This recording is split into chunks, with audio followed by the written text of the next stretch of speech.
Hi, everybody. Welcome. Happy Wednesday. My name is Margaret Pinard, your local historical fiction and fantasy author friend. And I'm here on this lovely Wednesday noontime for me to celebrate International Workers' Day by giving you recommendations for labor fiction. Now, this is not a category I had ever heard of before when my friend mentioned the phrase, and I thought, labor fiction. Oh, yeah. I know a few of those that I really enjoyed. So, we're going to do some recommendations of favorites in this new category, as well as tell you about what's on my pile of possibilities. Because, of course, as I'm downsizing my books, I realize there are several that have this theme that I haven't gotten to. So we're going to highlight those and talk about my pile of possibilities, which I may read in May or they may turn into research reads. Who knows? They're in the mix. That's what a pile of possibilities is. And it's delightful. Um, so yeah, we're going to talk about labor fiction today. May Day, the 1st of May is International Workers' Day. And I'll go into a little bit about why I think that's important. But let's put up a banner and say hello in the chat. Shannon was here first. We had a stream earlier, so she's right on the ball with that like button. Thank you, Shannon. I've got a question of the day, which I'll revisit in a moment. We have a Jocelyn Carter saying good afternoon, and a Mad World, hello, hello, giving us the emoji. Anita's at her computer, lovely to see you. AF Stewart, and oh, we've got dragons and cowboys and unicorns. We've got lots of fun characters in the chat. Just because I have it ready to go, I'll drop the link. If you're a writer and you're interested in knowing who we have coming up on the schedule for the AuthorTube Writing Conference, that page is now filled out and live on the website. So I dropped that in the comments. If you can click on that link, it'll take you to see who is going to be speaking at the end of June at the conference. So let's see. Why am I talking about International Workers' Day? I come from a family that was in unions, and in case you don't connect the two, labor is a word. Let's see. How far are we going to go back here? When I think of the term labor, first I think of women having babies, which I quickly run away from, and then I think about labor and capital. So when you study economics, you're told there's the two main factors in goods, prices, flow of services, wealth, etc. So I studied that. But when I think about labor rights, what I'm really thinking about is people who are workers and who are normally at the weaker end of the power scale unless they unite in a mass movement. And so that's what you get a labor movement from. Sorry, I'm not able to speak very clearly today. And so when I think about mass movements, I think about protests, I think about marches, I think about people fighting for having their rights recognized. And, that could be human rights, that could be civil rights, that could be sovereignty rights, which we were discussing in the last Patreon book club. Lots of important things for humanity in general. And when I think about labor rights here in the US, I think about history and how we don't learn about much of it, but it's very important. When you think about May Day and the raised closed fist, I asked a question in the chat, which I'll get to in a second, but I believe it's something that is a symbol that is taken from late 19th century international protests and marches, agitation. And because it's 5 fingers together in one fist, it was used as a solidarity, like everyone together type of symbol. And I have a couple sources which I thought were pretty interesting that I'll read to you. This is from the People's History Museum, phm.org.uk. The origin of the raised fist as a popular democratic symbol appears to be with the international labor movement in the early 20th century, and I would say a little earlier.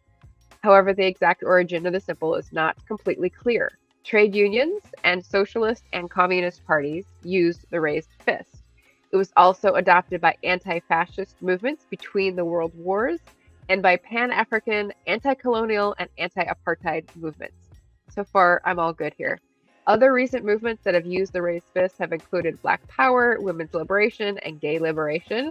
Anti-racist struggles has also been called the Black Power salute or Black Power fist.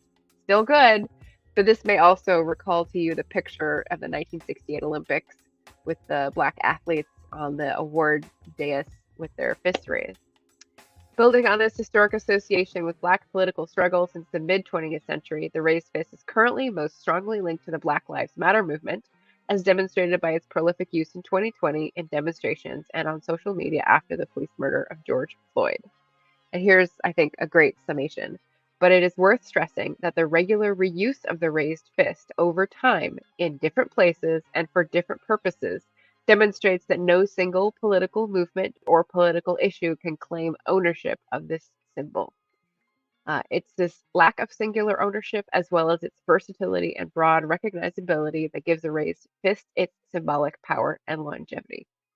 So that was pretty neat to like learn about this thing that you have in your mind an association with, but isn't necessarily the only association that it has had throughout history.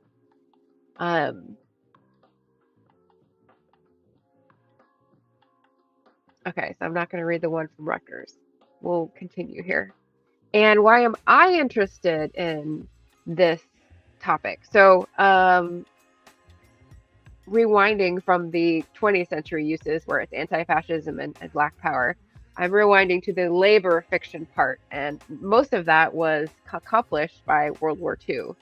So I've been researching the 1830s, which is when some of the initial early modern mid-industrialization unrest spurred political reform in the UK.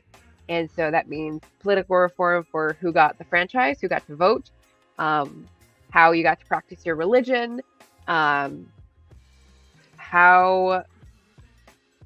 what was the next thing in the line?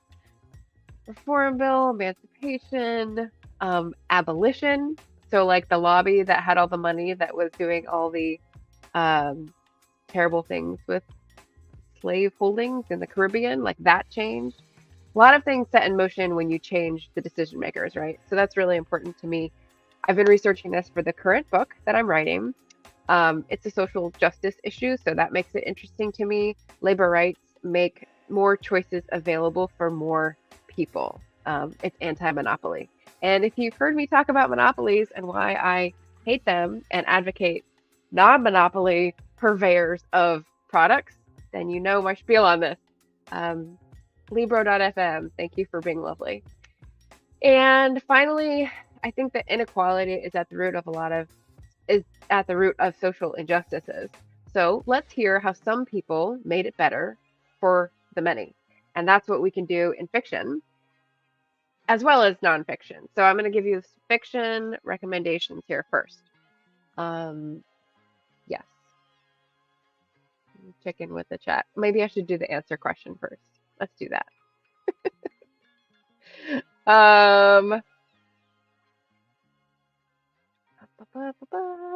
So we had a cat paw come in. Shannon, yeah, I'll do that with announcements. Yes. Okay, so Madrill says, so many people think they are part of the middle class with some unfortunate survivorship bias that often comes with it when they're actually working class. Interesting. Okay. Jocelyn Carter came in to say hello with some unicorns and dragons as well. Preach. Thank you, thank you. Leslie's here. Happy Wednesday. Okay, the question, right. So I starred those answers. The question of the day was, what does the raised closed fist mean to you? Now that I've given you the broader origins of the symbol of solidarity and labor. Shannon said, I've already messed up. Star. There we go. Shannon said, someone's mad and about to start throwing punches. All right, this is a clear example of your personal experience. Your mileage may vary. If you've got experience with a raised closed fist that is more immediate than perhaps the international scene, that could come up first, for sure. But then Jocelyn also said raised closed fist means solidarity. So she knew where I was going with this. I think she leaked the answer, but that's okay. We love it. And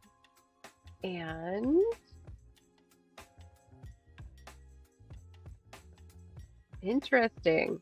Shannon says, I just read an article that broke down household income and where people are actually classified. Well, they'd have to explain how they classified it because it's not in the definition, right? Interesting. Okay, so we're going to start with a sprawling 20th century novel. This is The Octopus by Frank Norris. And if you've been on the channel for a while, you know that this was one of my first buddy reads with Barrett Laurie. And boy, did we have a fun time taking the piss out of the author's style, which doesn't take away from the fact that this is a presentation in late 19th century California between people who controlled the railroads and the access to goods and services and people who were farming the land and couldn't get fair prices for their wheat. And so they were being like thrown off their land. And the political machine that mediated between the two, and lots of other things that played into this. So this was very meaty, also very verbose. So good stuff, but fair warning, you're going to have to wade through a lot of very prosy observations, which was okay for me. And Barrett suffered through it. If you're interested in watching our live stream buddy read discussion about it, I've got it here in the chat, the Octopus buddy read live from a couple years ago. So that was great. Frank Norris only had a few books, I think at the very beginning of the 20th century, and died young. So that is a very hotbed time for labor struggles. And I love reading books like that are of the period or very soon after, and portraying people who took a stand and, you know, not necessarily going to have a happy ending, as you'll see in some of these, but like brave people that fought for rights that we now take for granted. So it's good to know where we came from. Katya's here. Page Turners with Katya. Welcome to the stream. All right, now here's the one that is like the book for this category for me. It's called The Women of the Copper Country by Mary Doria Russell. And unfortunately, Bookshop is only displaying the CD version of this. So in the description, I put links to Bookshop and then a couple Amazon links when I couldn't get them. But this is my first Mary Doria Russell book, and I read it when it came out, so that I have her backlist still to get through. This is early 20th century, and it is in an area that I have forebears from. So the Upper Peninsula and Lower Peninsula, I guess, of Michigan. So Copper Country refers to the place where they had mining interests around the Great Lakes. And this is about mining families, which, as you can imagine if you don't know, was a very difficult life. And at different points, they commanded high salaries for the dangers that they underwent, and not so high salaries because they didn't have the power to unionize. That's a whole history in the UK. But in the US, this is it's starting in 1913. So this is about a young woman who basically takes it upon herself to make a stand for her family, and sort of despite herself becomes this flashpoint for others to rally around in this very tense atmosphere. You know, you've got a boss living in a fancy house, and you've got strikebreakers being called in from the national capital. You've got aid coming in from other unions in the country trying to support. But, you know, the strike itself and the fight for better wages and, you know, more safety, it's a very complicated, up and down, twisty, turny, heartbreaking type of story, and based on a true story. So like the strike happened, the woman was real, and We just had Brian of Bookish weigh in on historical fiction and how he doesn't like when real people are turned into characters, but I think he'd really like the sympathetic um, and raw treatment that the people in this book who are real characters get. So, Women of the Copper Country, like, stole my heart when I read it. One of my favorites. And I have a standalone book review for it because I read it when I was doing single book reviews because I thought that would be good for the algorithm. So I've got a single book review in case you're curious. My other recommendations, one I don't have in my hand because I think I got it at the library, and that is our favorite adaptation with Richard Armitage and Daniela Denby-Ashe, North and South. If you don't know what I'm talking about and you think I'm talking about a Civil War movie, no. North and South is an Elizabeth Gaskell book. It's from the 19th century when she lived, and it's about mid-19th century changing society and social structure. The North and South is the North and South of England. So the North was much more industrial by that time, and the South was considered softer and more genteel and hadn't come into the industrial age as much. It was more agrarian, where it got its power and its sustenance, if you will. So between these two, we've got attitudes that clash. We've got a love story. We've got a romance. We've got minds that change. And in the middle of all this is a labor struggle. So what happens is, it's not a spoiler to say that there are mills, textile mills in the north of England owned by one of the main characters. And there is agitation for better wages. There's tuberculosis. There's illness. There's difficult things in this period. And they're trying to make their situation better. And the protagonist takes a certain view of it. And the other protagonist, the lady of the novel, whose POV we are in, does not like this and does not see the reason for it. And so the people who are actually the mill workers in the middle are a very elegant way to show the humanity of the workers and the reasonableness of their demands and the desperation of their situation. And so that contributes to the characters like getting together. So no spoilers. Getting closer. Let's just leave it there. So North and South, loved it, and you should definitely watch the movie adaptation. I've got number 4, Clara and Mr. Tiffany by Susan Vreeland. So Susan Vreeland is a famous historical fiction author, and this is more, I guess, on the periphery. I read this quite a while ago, but I remember that it's early 20th century. It's Greenwich Village back when it was seedy, and it's an artist colony, and they're living like bohemians. Clara is an artist in glass, and she's responsible for the fancy designs of Louis Comfort Tiffany, and he gets all the wealth from it and his family, and she does not advance, and she's in this special situation because he doesn't allow married women. So when something happens in her life where she's like, this is what I need in my job, and he is like, no, this is my policy, my way or the highway, it comes to a prejudice and autocratic sort of standoff. And it's realistic. There's ups and downs, and it's messy. And I remember like following along and being very drawn into the characters and the situation. So Susan Vreeland, the only one I've heard of hers I've read, but very good and maybe a bit more peripheral to labor fiction, but definitely a piece of the big piece of the plot. Final one, number 5. We've got 5 and 5. Favorite is The Cold Millions by Jess Walter, and probably heard me talk about this one before. I've used it in a couple recommendation lists, but this is the only Jess Walter I've read. It takes place in Spokane, early 20th century, and we do have historical figures in this one too, Brian.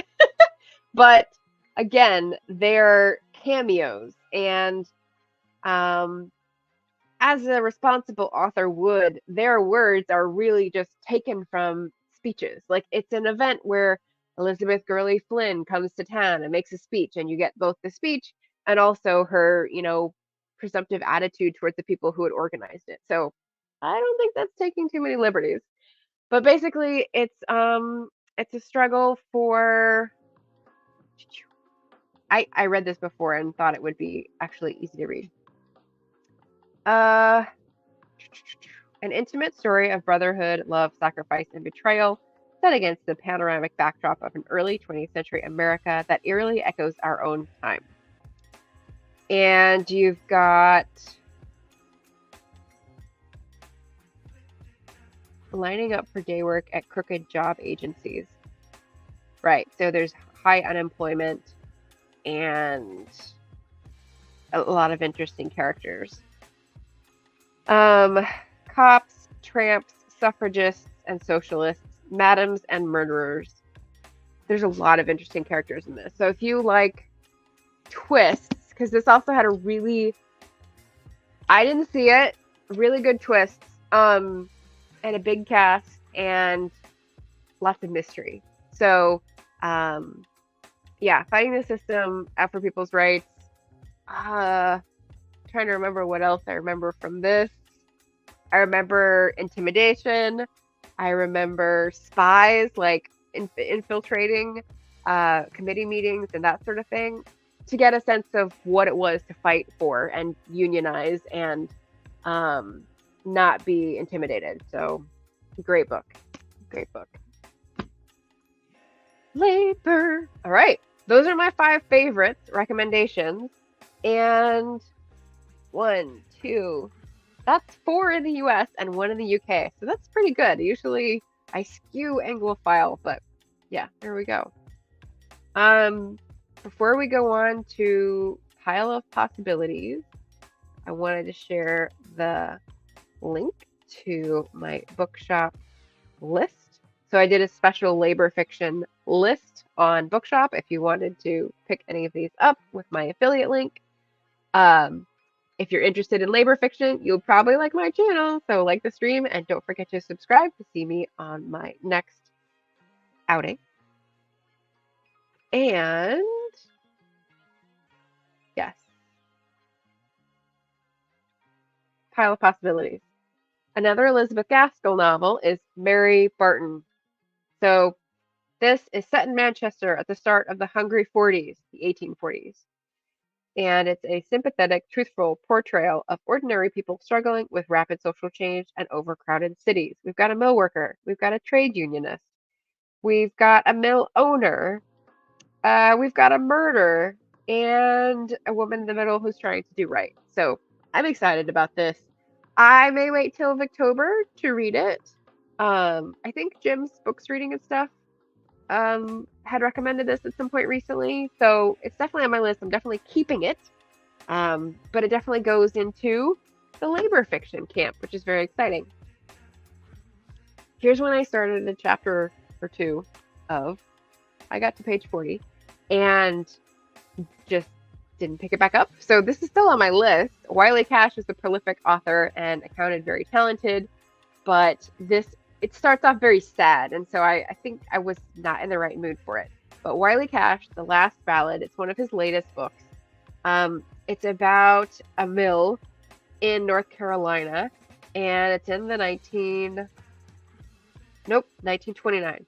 So this one has the added complication of bringing race into it, because the North Carolina mill has Black workers working alongside white workers, and I'm sure treating them differently. And let's see how the unionizing goes with that, right? So that's going to be a very interesting wrinkle to learn about in history, because I'm sure he's going to treat it responsibly, Brian. So that's on my list. Then we've got something I got for my birthday, Gilded Mountain by Kate Manning, and this is packed. So I'm just going to read the description because there's a lot going on here. It takes place in Colorado. Hi, Maggie. Here to lurk and listen. Sylvie Pelletier leaves her family's snowbound cabin to work in a manor house for the Pagets. Paget isn't here. Okay. owners of the marble mining company that employs her father and dominates their early 1900s Colorado town. She's awed by the luxury around her and confused by the erratic affections of the bookish heir to the family fortune. Her fairy tale ideas take a dark turn as she realizes the pageant's lofty philosophical talk is at odds with the unfair labor practices that have enriched them. Their servants, the Gradys, formerly enslaved people, have long known this to be true and are making plans to form a utopian community on the prairie. So now we've got like a utopian community. I love it. Outside the manor walls, the town of Moonstone is roiling with discontent. A handsome union organizer, along with labor leader Mother Jones, is stirring up the quarry workers. And Mother Jones, if you don't know, is a magazine name, but it's named after an actual activist. So here we have another historical figure. But I think because labor history gets such short shrift in American history classrooms, that it's fair game to use historical figures because early 20th century, like all you learn about is the world wars in school. So why not throw in some historical figures that might get people interested in the names and have them look them up and be like, Mother Jones? I thought that was a magazine. There you go. So get people interested and learn their own history. And Colorado. So there we go. 2 more. We got 5 pile of possibilities. So this is a book I've had for a while. Didn't realize it was in this category because it's been so long since I got it. But it's moved up the list again because of the labor fiction category. It's called God's Bits of Wood by Sembene Usman, and it's translated work. In 1947 to 1948, the workers on the Dakar-Niger Railway came out on strike. Sembene Usman, in this vivid and moving novel, evinces all of the color, passion, and tragedy of those formative years in the history of West Africa. So, it's a little small type because it's an older edition, but I'm excited. Translated fiction. Katya, I don't know if you've read this one. Let me know. But it's in my now uprooted translated section. And labor fiction. So there we go. Oh, okay. Yep. So Maggie's sharing with us that utopian community ideals were very common during that era, but many are now abandoned places or have become normal towns. Yeah.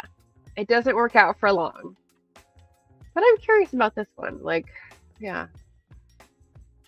All right, then the final one is one I got not too long ago. Brattle Bookshop. Brattle. Where is that? Vermont? I didn't get this in Vermont. Okay, that must be an old tag. It's called Out of This Furnace by Thomas Bell.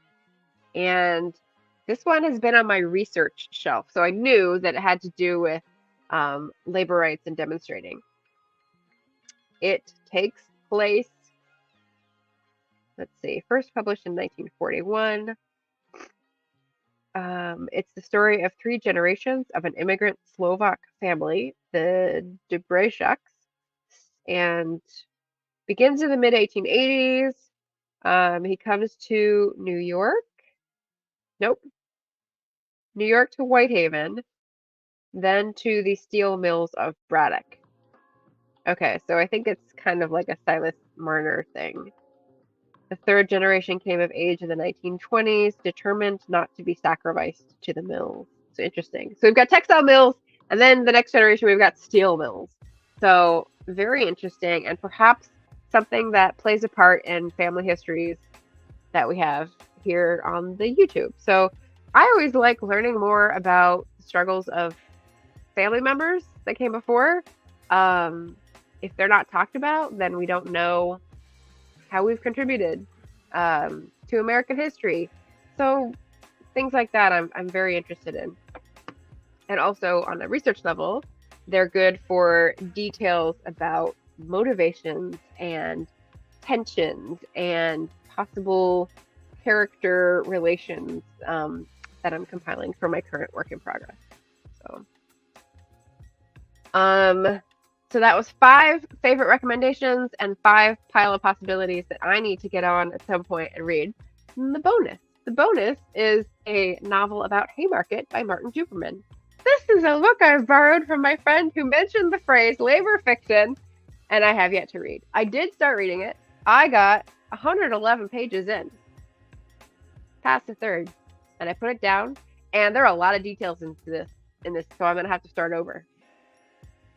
But I should, because while I am not writing the Chicago novel, it's still a fascinating thing. Oh, and the other thing is that I read, like the blog post I read from, several sources to get ready for this live stream about Labor Day versus May Day, because why do we have different days? Because May Day was the holiday for labor in the United States until the Haymarket Affair. And when that happened, a couple days after Labor Day in Chicago, and police were shot, and people were hanged and executed, and there was uproar, and America didn't want to hear about May Day anymore. So they said, 5 years later, 10 years later, let's do something in September to celebrate labor that has no associations with anything tacky, like, I don't know, accidental death. So yeah, so that's why Labor Day is in September and May Day is in May. But I thought I'd celebrate May Day today and invite you all in to my dusty, cobwebby research brain to share some of those recommendations. What else have I got? I've got things coming up. It is May the 1st, of course, and so that means that next Friday is First Friday. I will be doing a productivity stream, 9:30 to 11:30 Pacific, so we get 2 hours of productivity fun, whatever that means for you, sitting across from each other in this lovely computer interface. And then Sunday I'll be doing a wrap-up. So People April will be wrapped up, as well as maybe an Asian readathon book or two, or maybe some crossover. They're in different months, so that would be kind of weird. But anyway, so that's on my schedule, and I think that's everything for today. We've got Maggie's comments here. Killing for Coal is a very harsh look at the coal mining labor war. Is it a novel or is it nonfiction? I could definitely also do a nonfiction labor list as well. Remembering Ludlow but Forgetting the Columbine by Lee Campbell Hale. Also a book called Poisoned Places that includes the story of the Great Victor Gold Camp fire and how nothing can live in that valley now because all the soil and water is contaminated with arsenic and cyanide, which were used to titrate the gold from the ore. Yeah. These sound like nonfiction. These sound like really interesting titles. And yeah, I encourage you in your local area, just like Google, like mining or, I don't know, other raw materials like coal and steel and stuff like that to see what lovely legacies they've left near you that you can see play out. It's important. Thank you, Mad World. Thank you, Shannon. Go back and write. Go back into your writer cave. Thank you, everybody, for watching, and hopefully see you Friday or Sunday. And happy May. Enjoy the flowers, everybody. Bye.